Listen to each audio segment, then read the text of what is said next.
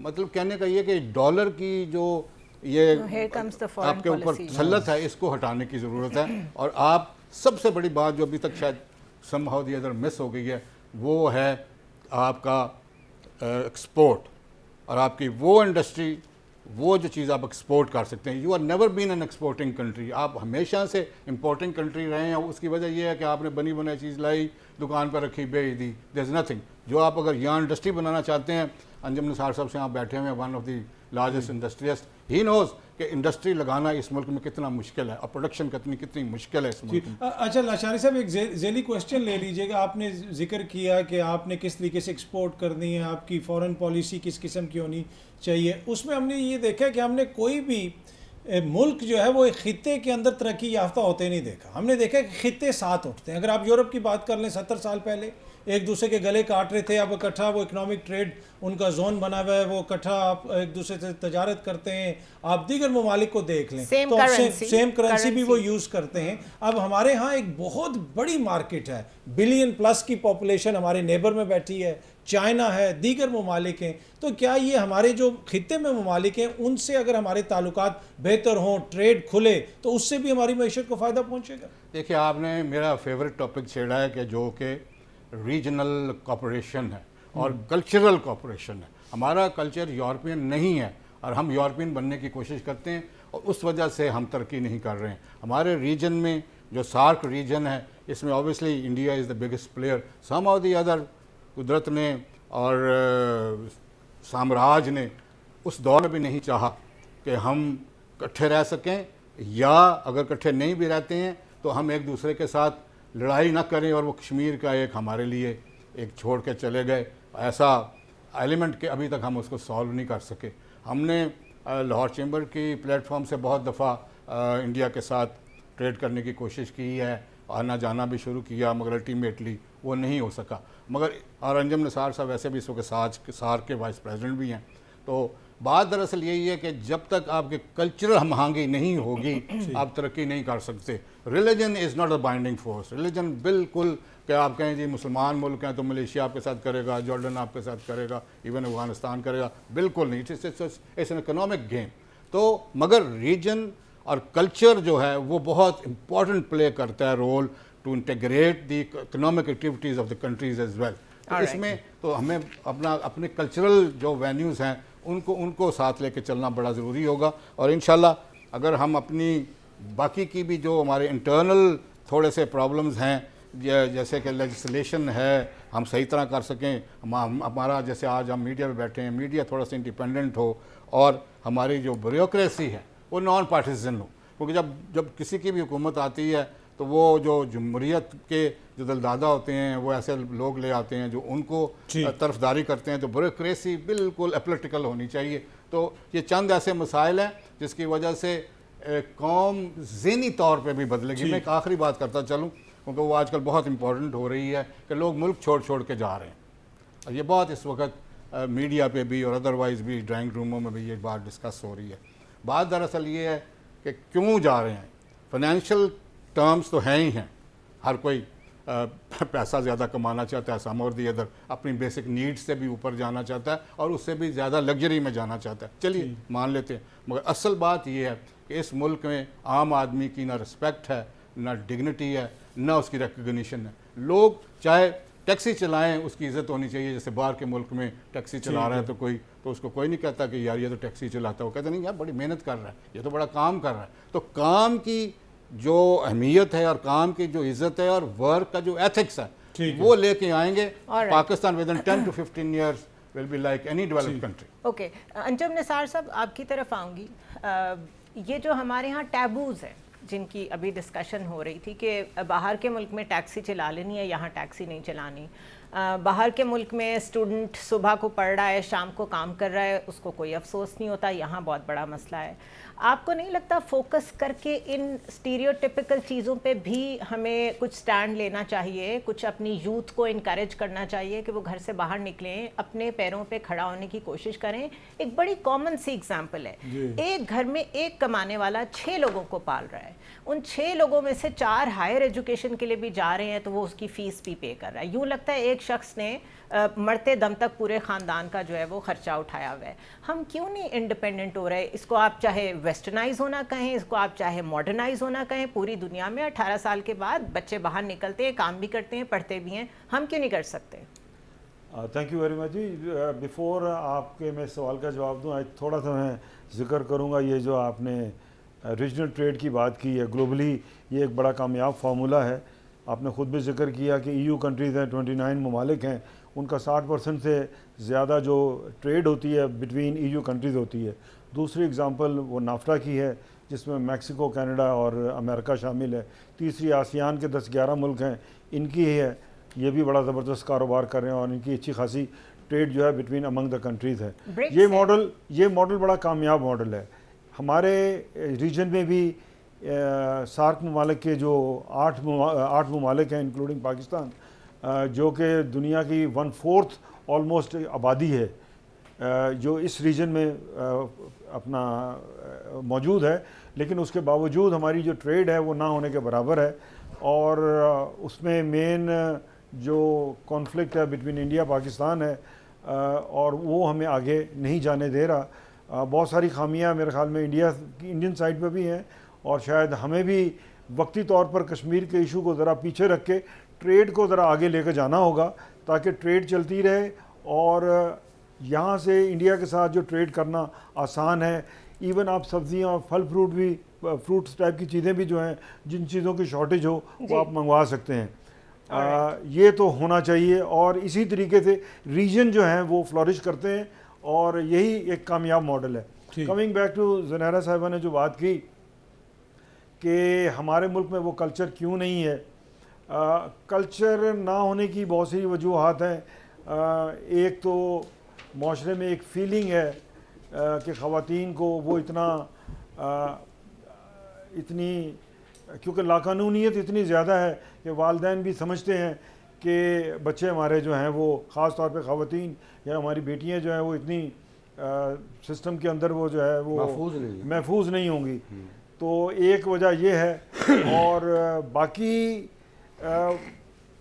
ہمارے جو تعلیمی ادارے جو ہیں بیسیکلی یہ کوالٹی آف گڈز وہ پروڈیوس نہیں کر رہے.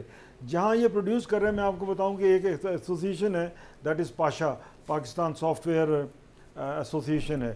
25,000 بچہ نکلتا ہے, پڑھ کے نکلتا ہے یونیورسٹی سے, 3-3 4-4 سال لگاتا ہے, اور وہ ڈگری لے کے جب نکلتا ہے جاب مارکیٹ میں آتے ہیں تو پتہ لگتا ہے کہ جناب ایسوسیشن 21,000 بچوں کو ہاتھ جوڑ کے کہتی ہے کہ جناب یہ کیپیبل ہی نہیں ہے, ان میں کیپیسٹی ہی نہیں ہے کہ ان کو کسی طریقے سے اکوموڈیٹ کیا جا سکے. اور 4,000 بچہ وہ ہے جن پہ 4-6 مہینے ہم محنت کریں گے تو معاملات کچھ بہتر ہو جائیں گے. تو بات یہ ہمارے جو انسٹیٹیوشنز جو ہیں ان کی بھی اکاؤنٹیبلٹی ہونی چاہیے کہ وہ جو ٹیلنٹ پروڈیوس کر رہے ہیں, وہ جو تعلیم دے رہے ہیں, کاروبار ہم نے ایکچولی تعلیم کو بھی کاروبار بنا لی ہے. ہر جگہ ہر موقع پر ایک اکاؤنٹیبلٹی کی بھی ضرورت ہے, بھلے وہ استاد ہو, یونیورسٹیز ہوں, کالجز ہوں, سافٹ ویئر اپڈیٹ ہونے کی ضرورت ہے ہر جگہ. آپ نے دیکھا نا اس پروگرام کے ابتدا میں آپ نے ایک بات کی, ڈالر. اب ڈالر کیوں کنٹرول ہو گئے؟ میں تو سمجھتا ہوں کہ یہ سویلین گورنمنٹ کا کام تھا اور وہ یہ کرتے, لیکن جنرل صاحب, جنرل عاصم منیر صاحب وہ انٹروین ہوئے, ان کو بار بار بزنس کمیونٹی کے ساتھ انٹریکٹ کرنا پڑا. وہ کانفیڈنس دینے کی کوشش کر رہے ہیں کہ کسی طریقے سے بھائی آپ پیسہ ملک سے یہاں سے نہ نکالیں. اور یہ جو 5 سیکٹرز کی بات کی ہے جس میں ڈیفنس ہے, IT ہے, ایگریکلچر ہے, انرجی ہے اور مائنز اینڈ منرل، ان میں بڑا پوٹینشیل ہے. اگر اس کو بیک کریں گے تو یہ 5 سیکٹر جو ہیں آپ کے آگے چلیں گے. اور یہ کام کرنے دیکھیں اسمگلنگ تو ہمیشہ ہوتی رہی ہے، اب کیوں خیال آیا بھائی اسمگلنگ؟ وہاں 4 ادارے موجود ہیں. ہم صرف کسٹمز والوں کو مردے الزام ٹھہراتے ہیں کہ جی کسٹم والے اسمگلنگ کروا رہے ہیں، حالانکہ اور ادارے بھی وہاں موجود ہیں.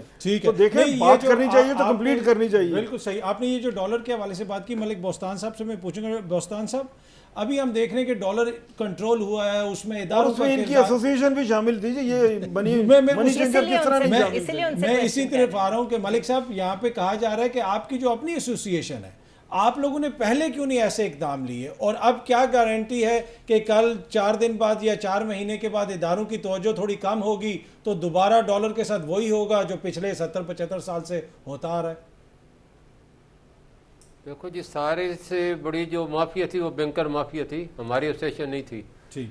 وہ میں آپ کو بتاتا چلوں، جولائی میں آپ ریٹ دے لیں، ہم نے 270 کیا، انٹر بینک کا 272 تھا. ڈار صاحب سے میری بات ہوئی، ہم نے بڑی محنت کر کے، آج فلائٹیں چل رہی تھی اور میں نے کہا جی آج فلائٹیں جو ہی ختم ہوگی ریٹ کم ہوگا، لیکن اس کو آپ بینکوں کو پکڑ لیں، یہ بہت بڑے سٹے ہیں، بعض ہیں، اور ان کو خلاف آپ کوئی ایکشن نہیں لے رہے.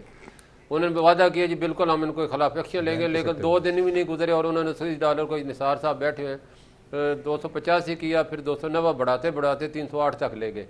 اور ہم نے جو ہے پھر چیف صاحب کو ریکویسٹ کرنی پڑی، اور لا انفورسمنٹ سے میں نے خود ریکویسٹ کی، اور میں نے جیسے پہلے بتایا ان مافیا کے ساتھ کریک ڈاؤن ہوا، وہ پکڑے گئے، اور بینکروں کے 13 امپلائی پکڑے گئے جو بینکر لاکروں میں پیرل بلیک مارکیٹ چلا رہے تھے، اور 20-20 کروڑ ان کے لاکروں میں پڑا تھا. اپریٹ بھی وہ خود کر رہے تھے. فیصل آباد میں بینکر 5 ارب لوگوں کو ٹیکہ لگا کے غائب ہو گیا، پورے ایک بینک بنایا ہوا تھا. سب سے بڑی کرپشن کا جو جڑ ہے وہ بینک ہے، اور پوری لوگوں کو فیسلٹیٹ کرتے ہیں. اور 9,000 ارب روپے جو میں آؤٹ آف بک پڑا ہے، اور یہ سب سے بڑی مافیا ہے. میں کہتا ہوں نان فائلر والا سسٹم ہی ختم ہو جائے، سب فائلر ہونے چاہیے. نان فائلر کا مطلب ہے کہ آپ بلیک منی کو رستہ دیں. آپ رستہ کیوں دیں گے؟ ڈائریکٹ ٹیکس لگائیں، اور انڈائریکٹ جتنے بھی ٹیکس ہے یہ سارے کا سارا یا تو FBR کے اہلکاروں میں جاتا ہے، یا وہ جو 2 نمبر بک چلا رہے ہیں ان میں جاتا ہے. اچھا ملک یہ صاحب جب ایک تک بات کرپشن بتائیں، ختم نہ ہوگی پاکستان ترقی نہیں کر. ایک بات بتائیں، ڈالر 250 پہ جائے گا کہ نہیں جائے گا؟ ہاں یہ بڑا امپورٹنٹ کوسچن ہے. ہاں انشاءاللہ ضرور جائے گا. یہ میں نہیں کہہ رہا، یہ بلوم برگ کی 2 مہینے پہلے کی رپورٹ ہے، سب نے پڑھی ہے. انہوں نے کہا جو روپیہ پاکستان کا بہت زیادہ انڈر ویلیو ہے، اور یہ جو ہے اس کے ریئل ویلیو انہوں نے 240 کہی ہے. انہوں نے کہا جی دیکھو مارکیٹ میں دیکھیں ریجن میں انڈیا کا 78 ہے، بنگلہ دیش کا 95 ہے، اور تو اور افغانستان دیکھیں جس پہ اکنامک سخت ہیں، ریزرو فریز ہیں، اس کا بھی 80 روپیز ہے. تو ہم نے کون سا گناہ کیا؟ ہمارا گناہ یہی ہے کہ ہم اپنے روپے میں انویسٹمنٹ نہیں کرتے، اس کی قدر نہیں کرتے. تو لوگ کیوں قدر کریں؟ ہم اس کو خود گراتے ہیں. ہم کو جب پاکستان میں انویسٹمنٹ نہیں کریں گے ملک تو صاحب بار بار یہ کیوں آگے ڈار بڑھیں گے؟ صاحب نے بھی ہمیں کہا تھا کہ میں 200 تک لے کے آؤں گا، وہ کیا وجہ بنی؟ ڈار صاحب کیوں نہیں کنٹرول کر سکے؟ اور آپ لوگوں نے ان کے کانفیڈنس کی وجہ کیا تھی؟ آپ لوگوں نے تعاون نہیں کیا ان کے ساتھ؟ نہیں ہم نے بڑا تعاون کیا. وہ آئے تو ان کے جو ہی ان کی فلائٹ میں بیٹھے اور ڈالر گرنا شروع ہوا، جو ہی لینڈ کیا تو روپے جو ہے وہ 217 تک آ چکا تھا، 260. اس کے بعد جو پھر لینڈ بعد میں بینک ان لوگوں نے کیا، دیکھو بینک ان کی مانتے ہی نہیں تھے، بینک ان کے قابو میں نہیں تھے. بینک ریٹ بڑھاتے ہیں، ہم نہیں بڑھاتے. اب بینکوں نے ریٹ کیا گرانا شروع کیا، دیکھو ہمارا ریٹ تو بینکوں سے کم ہو گیا. بینک جو ہے اسپیکولیشن کرتے ہیں، جب وہ بڑی ڈیمانڈ ہوتی ہے کسی بڑے امپورٹر کی یا آئل کی یا تو کسی انویسٹر کی، تو وہ جناب یکدم کاٹر انہوں نے بنائے ہوئے، یکدم 10 سے 15 روپے بڑھا دیتے ہیں. وہ بینکوں کے خلاف نہیں ہوا، وہ تو آپ کی ایکسچینج کمپنیز کے خلاف ہوا ہے تو ڈالر نیچے آیا. تو آپ سارا الزام جو ہے وہ بینکوں پہ لگا رہے ہیں. نہیں دیکھیں کراس ٹاک نہیں کی، بینک بھی شامل ہے لیکن کریک ڈاؤن تو ان کے خلاف ہوا ہے. نہیں بینکوں نے بھی بڑی لوٹ مار کی ہے. ادھر کراس ٹاک نہیں میرا ان کے سوال کا جواب سن لینا، جواب سن لینا جی. پلیز. یہ دیکھو جی کریک ڈاؤن ایلیگل کے خلاف ہوا ہے، جو ہم نے خود ریکویسٹ کی ہے کہ یہ ہمارے بزنس کو ہڑپ کر جائیں گے، باہر کھڑے ہو گئے ہیں تو اور ان کو خلاف ایکشن لے. ہم نے نہیں، ہمارا کوئی آدمی نہیں پکڑا گیا. 1-2 کی ہوئے ان کو بھی انہوں نے اپنے پوری ٹرائل دیا، ان کو پھر چھوڑ دیا گیا. تو یہ سارے کے سارے ایلیگل منی چینجر اور بینک ان کو فیسلٹیٹ کرتے ٹھیک ہے. جی میر صاحب آپ کیا ایڈ کرنا چاہ رہے ہیں؟ میں یہ کہنا چاہ رہا ہوں کہ دیکھیں ہمیں کچھ چیزوں کو نا، پہلے بنیادی چیزیں پہلے ہمیں کچھ سمجھنا ہے ان کے بارے میں، پھر ہی ہم جو ہے وہ درست سمت پر اپنی گفتگو اور مکالمے کو آگے لے جا سکتے ہیں.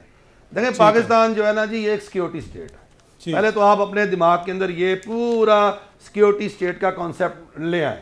سیکیورٹی اسٹیٹ کے اندر جو ہے وہ آپ کی خارجہ پالیسی ہے, آپ کی داخلہ پالیسی ہے, آپ کا پولیٹیکل سسٹم ہے, آپ کا عدل کا نظام ہے, وہ سارے اسی پیرامیٹرز میں چلیں گے. آپ کی معیشت, آپ کی معاشرت, سارا کچھ اسی پیرامیٹر میں چلے گا. لہٰذا اس کو پہلے تسلیم کر لیں کہ ہم ایک سیکیورٹی اسٹیٹ کے اندر زندگی گزار رہے ہیں. دوسری بات, پاکستان جو ہے اس کے اندر بہت بڑا حصہ پاکستان کی اکانومی کا اس کی پیرلل اکانومی ہے, جسے آپ اپنا ان ٹیکس اکانومی کہہ دیں, جسے آپ بلیک اکانومی کہہ دیں, جسے آپ ان ڈاکومنٹڈ اکانومی کہہ دیں, جو مرضی کہہ دیں آپ. اب آپ کے پاس راستے تو دو ہیں. یا تو آپ اس ان ڈاکومنٹڈ اکانومی کو زور زبردستی سے, کیونکہ پیار محبت سے تو ہونا نہیں ہے یہ کام, میں تو اس کا قائل ہی نہیں ہوں, اس کو آپ ڈاکومنٹڈ کر لیں سارے سسٹم کو اور اس کے میئرز لے لیں. نہیں تو اس پیرلل اکانومی کو آپ کیپٹلائز کریں, یعنی اپنے لوگوں کو یہ اکانومی چلانے کے لیے. آپ کا اوپینین جو ہے نا اس کو لے کے میں بتاتا ہوں, دیکھیں اب یہ ڈالرائزیشن جو ہوئی ہے. جی ایک سیکنڈ میر صاحب, خاقان نجیب صاحب بھی ہمارے ساتھ موجود ہیں, آپ کے سوالات ہم ان کی طرف بھی لے کے جاتے ہیں. سوال میرا بھی مکمل نہیں ہوا, ذرا مکمل کر دیں, ایک ہی دفعہ لے جائیں نا جی. وہ چونکہ مارے معیشت ہے, میں تو سوال اٹھانے والا ہوں, جواب انہوں نے دینا. آپ مکمل کر لیں.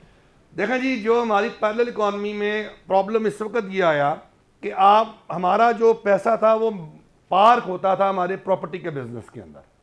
اب وہ پیسہ جو ہے وہ پراپرٹی کے بزنس کے اندر ہمارا انڈاکومنٹڈ پیسہ جو ہے پارک نہیں ہو پا رہا ڈیو ٹو سرٹن ریزنز. وہاں پر جو ہے اب ٹیکسیشن بہت زیادہ ہو گئی, بیریئرز لگ گئے. اب وہ سارے کا سارا پیسہ جو ہے وہ سونا اور ڈالرائزیشن کے اندر استعمال ہو. اور یہی وجہ ہے. ڈاکٹر خاقان کی طرف جانا ہے ہم نے. ڈاکٹر خاقان صرف یہ بتا دیجئے کہ یہ انڈاکیومنٹڈ اکانومی کا تو بہت ہی لمبا ٹاپک ہے. ابھی فی الحال جو ایم ڈی ہیں آئی ایم ایف کی, کرسٹلینا جارجیوا, وہ بار بار کہہ رہی ہیں, ابھی بھی یو این جی اے میں ان کی ایک کلپ کافی وائرل ہوئی ہے جس میں وہ کہہ رہی ہیں کہ you have to tax the rich, the sacred cows, یہ ورڈ یوز کیا انہوں نے. اور ساتھ ریئل اسٹیٹ اور ایگریکلچر کا بھی کیٹیگوریکلی انہوں نے کہا ہے کہ ہم کہہ رہے ہیں آپ اس کو لائیں ٹیکس نیٹ میں. And this is the only thing جس پہ ہمارے اکانومسٹ جانے کو تیار نہیں ہے. اس کے بغیر ہم کیسے کسی صحیح راستے پہ چل سکیں گے؟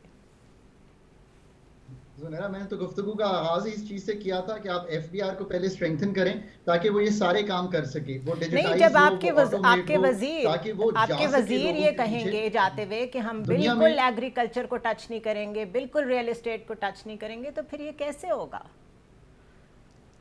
تو زنیرا, اگر آپ میری گفتگو کا آغاز دیکھیں وہ تو تھا ہی اس چیز سے کہ آپ ایف بی آر کو اسٹرینگتھن کریں کہ وہ ڈیجیٹائز کر سکے, وہ آٹومیٹڈ ہو تاکہ وہ لوگوں کے پیچھے جا سکے. آپ کو پتہ ہے جب میں باہر کام کرتا ہوں تو مجھے ایک پری پاپولیٹڈ ٹیکس ریٹرن آتی ہے. اگر میں اس سے ایگری نہیں کرتا تو میں اس کو کنٹینٹ کر سکتا ہوں کہ یہ ٹھیک نہیں ہے. Otherwise the state should know کہ میں نے کتنا ٹریول کیا ہے, میں نے کتنا کمایا ہے, میرے کیا خرچے تھے جنیرکلی, اور اس پہ مجھے ایک ٹیکس لاگو ہے. تو یہ it is that way that one wants to go. اور اگر وہ ٹھیک ہے تو it goes into self assessment, all is good.